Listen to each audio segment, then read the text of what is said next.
মাদকাসক্তদের জন্য বিভাগীয় পর্যায়ে কারাগার নির্মাণ করার কথা অন্তর্বর্তী সরকার ভাবছে বলে জানিয়েছেন স্বরাষ্ট্র উপদেষ্টা জাহাঙ্গীর আলম চৌধুরী। বৃহস্পতিবার সকালে মাদকের অপব্যবহার ও অবৈধ পাচার বিরোধী আন্তর্জাতিক দিবস উপলক্ষে ওসমানী মিলনায়তনে প্রধান অতিথির বক্তব্যে তিনি এসব কথা বলেন। মাদকের কারণে দেশের অর্থনীতি মারাত্মকভাবে ক্ষতিগ্রস্ত হচ্ছে বলে দাবি করেন স্বরাষ্ট্র উপদেষ্টা।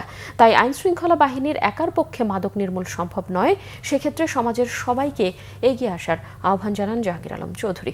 সরকার মাদকের বিরুদ্ধে জিরো টলারেন্স নীতি গ্রহণ করেছে এবং অভিযান অব্যাহত রাখার দাবি করেন স্বরাষ্ট্র উপদেষ্টা। পরিচালনা আরও সাফল্য আসবে বলে আমি আশা করি। সাম্প্রতিক 7টি বিভাগীয় শহরে 1400 কোটি টাকা ব্যয়ে 7টি বিভাগীয় মাদক শক্তি নিরাময় কেন্দ্রের নির্মাণ প্রকল্প একনেকে অনুমোদিত হয়েছে। তাছাড়া মাদকাসক্তদের জন্য বিভাগীয় পর্যায়ে পৃথক কারাগারের নির্মাণের পরিকল্পনাও এই সরকারের রয়েছে।